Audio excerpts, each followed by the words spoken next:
اعوذ باللہ من الشیطان الرجیم بسم اللہ الرحمن الرحیم رب اشرح لی صدری ویسر لی امری واحلل عقدۃ من لسانی یفقہوا قولی رب زدنی علما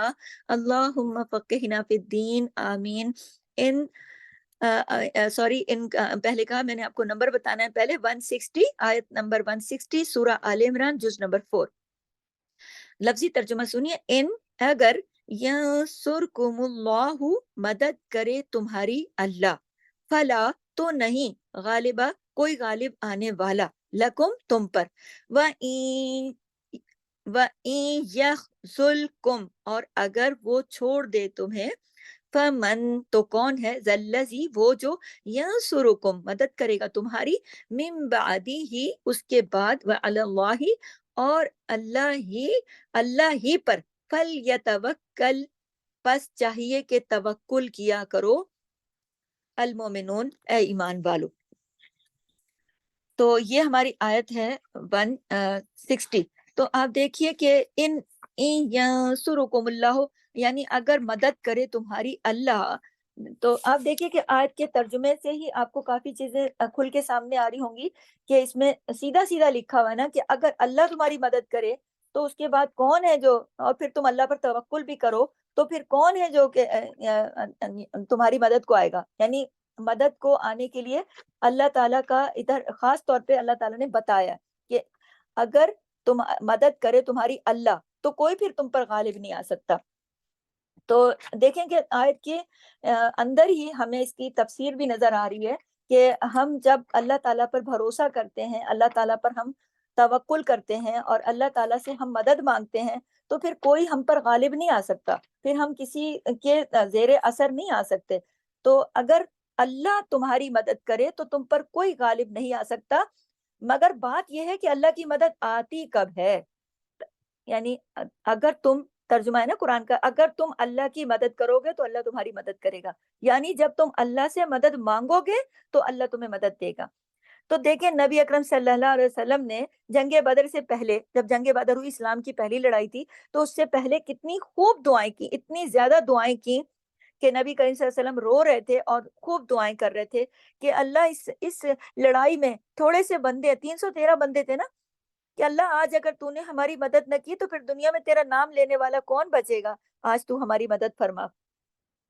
تو اللہ تعالیٰ سے مدد مانگ رہے تھے، تو پھر اللہ تمہاری مدد کرے تو کوئی تم پر غالب نہیں آ سکتا۔ کیوں نہیں آ سکتا اللہ کوئی، کیونکہ اللہ کی مدد جو ہے نا اس سے بڑھ کر کسی کی مدد نہیں ہے، اللہ کمزور نہیں ہے، اللہ تعالیٰ سب کا مقابلہ کرنا چاہتا ہے، جانتا ہے۔ اللہ تعالیٰ کی کمال قدرت کا بیان ہے یہ کہ اگر وہ تم کو چھوڑ دے تو پھر کون ہے، یعنی اللہ تم کو اگر چھوڑ دو تو پھر کون ہے جو تمہاری مدد کرے گا، اس کے بعد پھر کوئی ہے، پھر کوئی تمہارے کام آئے گا نہیں، لہٰذا ایسے کاموں سے بچنا چاہیے۔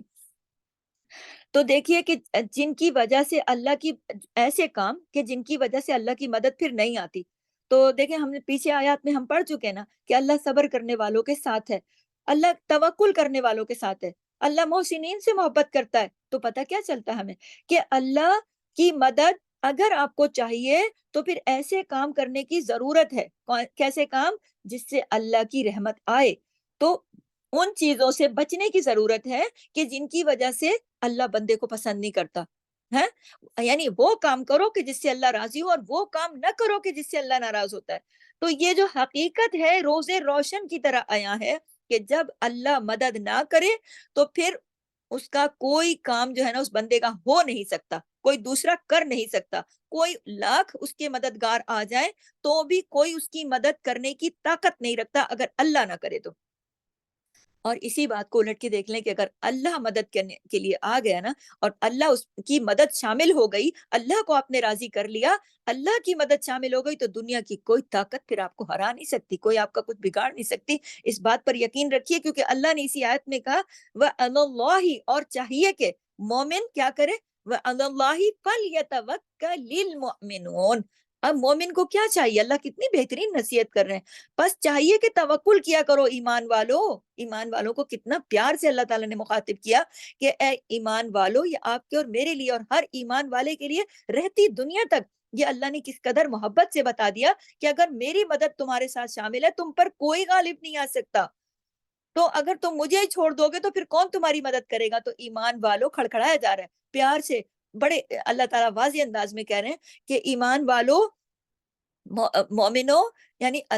جنرل بات نہیں ہو رہی، خاص طور پہ مومنوں سے بات ہو رہی ہے کہ فَلْيَتَوَكَّلِ الْمُؤْمِنُونَ،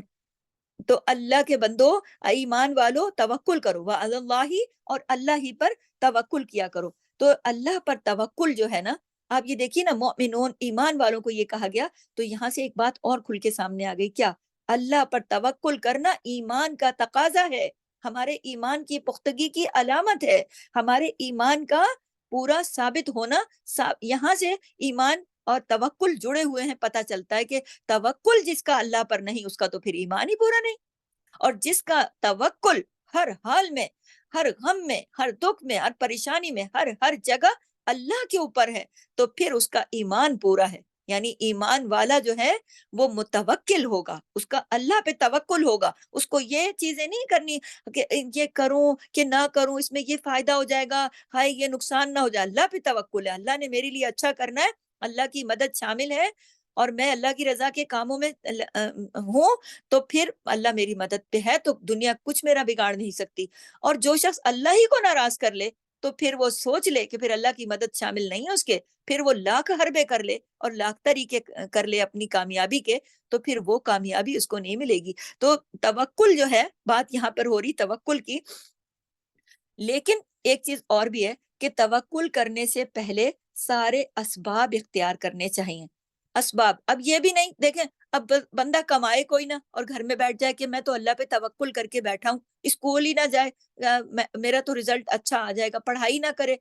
محنت ہی نہ کرے، اور کہے کہ اللہ پہ توکل ہے، اللہ نے چاہا تو تقدیر میں جو لکھا ہے، ایمان ہے میرا، توکل میرا اللہ کے اوپر ہے، جو ہونا ہے وہ تو ہو جائے گا۔ ارے بھائی، اللہ کہتا ہے توکل کرو، لیکن پہلے اسباب اختیار کرو، یہ اسباب کی دنیا ہے، یعنی محنت کرو خوب، کوشش کرو خوب، اور اور پیچھے ہم آیات میں پڑھ چکے نا، وَشَاوِرْهُمْ فِي الْأَمْرِ، مشورہ بھی کرنا چاہیے۔ پھر فَإِذَا عَزَمْتَ فَتَوَكَّلْ عَلَى اللَّهِ، یہ بھی ہم پیچھے آیت میں پڑھ چکے ہیں کہ پھر جب تم پکا مشورہ کر لو، محنت کر لو، کوشش کر لو، پھر فیصلے پر جم جاؤ، تو پھر کیا ہے؟ ان اللہ یحب المتوکلین، یہ ہم آیت نمبر 159 میں بھی پڑھ کے آئے، پیچھے پچھلی آیت میں 159 میں بھی ہم پڑھ کے آئے، اسی موضوع پہ آگے بات ہو رہی ہے 160 کے اندر، کہ اگر فیصلے پر تم نے فیصلہ کر لیا، محنت کر لی، کوشش کر لی، مشورہ کر لیا، دیکھیں ترتیب سے محنت کر لی، کوشش کر لی، پھر مشورہ بھی کر لیا، پھر اس مشورے میں سے جو بہتر تھا اس پہ آپ جم گئے، جو آپ کو بہتر لگا اس پہ آپ کا دل جم گیا، اور آپ نے ارادہ کر لیا، تو پھر اللہ پہ توکل کرنا، پھر جو بھی ہو پھر اللہ پہ توکل کرنا۔ تو یہاں دوبارہ واضح کر دوں کہ اس آیت میں اللہ تعالیٰ نے بالکل واضح مومنوں سے بات کی ہے، واضح حکم بتایا ہے کہ "إِن يَنْصُرْكُمُ اللَّهُ"، اگر مدد کرے تمہاری اللہ۔ دیکھیں یہاں سے اس آیت کے ترجمے نے نا دل کے سارے شک، شبہات، شکوک سب ختم کر دیے۔ بعض لوگ ہوتے ہیں نا، وہ بیچارے بڑے پریشان ہوتے ہیں، کہتے ہیں یہ میرا مسئلہ ہے، میں کیا کروں؟ تو جو دوراہے پہ کھڑے ہوتے ہیں نا لوگ، ان کے لیے تو یہ آیت بالکل اکسیر ہے۔ تو دیکھیں "إِن يَنْصُرْكُمُ اللَّهُ"، اگر مدد کرے تمہاری اللہ۔ اچھا، اس سے پہلے میں یہ بتا چکی ہوں آپ کو کہ اگر اللہ کو راضی کرنے، کیونکہ اللہ نے پیچھے پورا مضمون ہمارا چل رہا ہے نا، کہ اس کے اندر پورا ڈیٹیل بتاتے بتاتے اللہ تعالیٰ اس آیت تک پہنچے ہیں۔ میں نے آپ کو پوری ڈیٹیل اپنے لفظوں میں بتائی ہے کہ اللہ محبت کرتا ہے کس سے؟ توکل کرنے والوں سے۔ اللہ محبت کرتا ہے کس سے؟ محسنوں سے۔ اللہ محبت کرتا ہے کس سے؟ جو اللہ تعالیٰ کا حکم احکام مانتے ہیں، جو اللہ کو راضی کرتے ہیں، جو اللہ کے وہ کام کرتے ہیں جو اللہ نے حکم دیے، اور وہ کام نہیں کرتے جو اللہ نے منع کر دیے، اور پھر اللہ محبت کرتا ہے، صبر کرنے، ان اللہ مع الصابرین، وہ صبر کرنے والوں کے ساتھ ہے، وہ توکل کرنے والوں سے محبت رکھتا ہے، وہ محسنوں سے محبت رکھتا ہے۔ یہ ساری چیزیں اللہ تعالیٰ اس پوری مضمون میں بتاتے ہیں، تو پتہ یہی چلتا ہے نا ہمیں کہ اگر اللہ کی مدد چاہیے، آپ چاہتے ہو کہ ہر کام میں اللہ کی مدد آ جائے مجھے، تو پھر ایسے کام کرنے ہوں گے جن سے اللہ راضی ہوتا ہے، محسن بننا ہوگا، اللہ پہ توکل کرنا ہوگا، صبر کرنا ہوگا۔ تو یہ چیزیں بتاتے، پھر اسی طرح سے چیزیں اللہ تعالیٰ نے اسی مضمون میں واضح کی نا کہ جب تم کسی بھی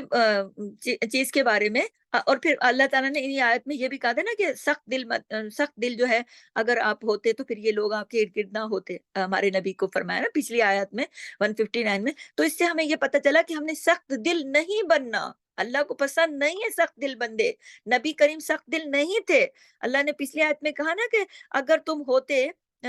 ابھی آپ تو نرم ہو اس وجہ سے فَبِمَا رَحْمَةٍ مِّنَ اللَّهِ لِنتَ لَهُمْ، تو پھر بوجہ رحمت اللہ کی طرف سے نرم ہو گئے آپ. یعنی یہ جو نرمی ہوتی ہے نا، یہ بھی اللہ کی دی ہوئی خاص رحمت ہوتی ہے، جو کہ ہمارے نبی نرم تھے. تو اللہ تعالیٰ نے فرمایا نا وَلَوْ كُنْتَ فَظًّا غَلِيظَ الْقَلْبِ، اگر آپ بہت ہی بد اخلاق اور سخت دل ہوتے کہ کوئی چیز آپ کے اوپر کوئی اثر ہی نہ کرتی، دل کو کوئی چوٹ ہی نہ پہنچتی، کوئی مرے یا جیے کوئی فرق ہی نہ پڑتا، تو لن فدو من حولک، البتہ منتشر ہو جاتے لوگ آپ کے آس پاس سے. تو یہاں سے پتہ چلتا ہے کہ نرم دل والے جو لوگ ہوتے ہیں وہ نرمی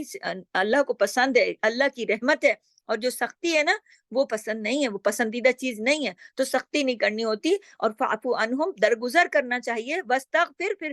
جو اگر کوئی برا کر بھی دیتا ہے، کوئی کچھ آپ کو نقصان، جیسے کہ ہم عہد کے پیچھے مضمون پڑھتے چلے آ رہے ہیں نا کہ عہد میں صحابہ سے غلطی ہوگی تو چلو درگزر کر دو، فاعفو عنہم، معاف کر دو، اللہ نے فرمایا. واستغفرہم، پھر ان کے لیے آپ مغفرت کی طلب کرو، ان کے لیے مغفرت مانگو، اللہ ان کی مغفرت فرما دے. اور پھر شاورہم فی الامر، یعنی انہیں پھر زندگی سے نکال مت دو، ان کے لیے اہم جو معاملات ہیں ان میں ان کو مشورے کے لیے بٹھاؤ، یعنی ان کو عزت بھی بخشو. اس کا مطلب یہ ہے، کیونکہ دوسروں کے ساتھ مشورہ کر کے ہم دوسروں کو عزت بخشتے ہیں. اور پھر اللہ نے آگے فرمایا نا کہ فَإِذَا عَزَمْتَ فَتَوَكَّلْ عَلَى اللَّهِ، پھر جب تم مشورہ بھی کر لو، پھر اس میں سے جو بات تمہارے دل کو بھائے، اچھی لگے، پھر اس پر آپ پکا ارادہ کر لو اور پھر اللہ پہ توکل کر لو. پھر یہ نہیں کہ ایک قدم آگے پیچھے، یوں وہ، یہ کروں وہ کروں، کروں نہ کروں، پھر نہیں. پھر اللہ مومن کی پہچان ہے کہ وہ یہ سارے عمل کرنے کے بعد پھر پکا ارادہ کر لیتا ہے. پھر اللہ تعالیٰ نے کہہ دیا ان اللہ یحب المتوکلین، اللہ تو توکل کرنے والوں سے محبت کرتا ہے. یہ بات کرنے کے بعد پھر اللہ نے کہا کہ مومنو، تمہیں تو کوئی تم پر غالب نہیں آ سکتا اگر تم اللہ کی مدد حاصل کر لو گے، اور اگر تمہیں اللہ چھوڑ دے تو پھر فمن ذلذی ینصرکم من بعدی، پھر اس کے بعد کوئی تمہاری مدد نہیں کر سکتا. وعلی اللہ فلیتوکل المؤمنون، تو پھر تم کو چاہیے کیا؟ پھر اللہ نے آخر میں یہ بتایا نا وعلی اللہ، اور اللہ ہی پر تمہیں چاہیے کہ تم پس توکل کرو. المؤمنون، اے مومنو، اے ایمان والو. تو ایمان والوں کو پورا اللہ تعالیٰ نے آسان لفظوں میں یہ سمجھا دیا، طریقہ کار بتا دیا کہ ایمان آپ کا مکمل ہو جائے گا جب آپ اللہ پر یہ سارے اسباب، یہ مشورہ بھی تو سبب میں آ گیا نا کہ آپ محنت کر لی، کوشش کر لی، مشورہ کر لیا، سب کر لیا، اور پھر آپ اپنے فیصلے پر جم گئے، اور پھر اللہ تعالیٰ سے پہ بھروسہ کرتے ہوئے آپ نے اللہ کی مدد آئے گی، اس میں کامیابی ہوگی، اس میں آسانی ہوگی. تو اللہ پر بھروسہ کرنا چاہیے، کیونکہ اللہ کا یہی پیغام ہے اللہ تعالیٰ کا. تو سبب ضرور اختیار کرنے چاہیے، یہ نہیں کرنے چاہیے کہ اب سب کچھ چھوڑ چھاڑ ہاتھ پہ ہاتھ رکھ کے بیٹھ گئے، کوشش کچھ بھی نہیں، میں نے تو اللہ پہ توکل کر لیا. تو اللہ تعالیٰ نے واضح کر دیا کہ آپ پیچھے جس طرح مضمون میں ساری چیزیں کھل کے سامنے آ گئی، محنت کریں، کوشش کریں، سب کریں، مشورہ کریں، کرتے کراتے ارادہ بنائیں، جو چیز دل کو بھائے اس پر جم جائیں، عزم کر لیں، پھر اللہ پہ بھروسہ کر لیں، اور پھر یہ یقین رکھیں اس بات کا. یہ جو آیت ہے نا خاص ہماری آج 160، اس میں اس بات کا یقین ہے کہ جب آپ نے یہ سارا کچھ کر کے اللہ پہ بھروسہ کر لیا تو یہ یاد رکھیے کہ جب اللہ آپ کی مدد کے لیے ہے، اللہ آپ کے ساتھ ہے، تو پھر دنیا کی کوئی طاقت آپ کے اوپر غالب نہیں آ سکتی. اور اگر اللہ ہی آپ کے ساتھ نہیں ہے نا تو پھر آپ پھر وہ کہتے ہیں نا تمہارا پھر اللہ ہی حافظ ہے. تو پھر یہی بات ہے کہ اگر اللہ کی مدد نہیں ہے تو پھر تمہارے ساتھ کچھ بھی نہیں ہے، اور اگر اللہ کی مدد شامل ہے تو کوئی بھی تمہارا کچھ نہیں بگاڑ سکتا. پھر اللہ نے دوبارہ کہا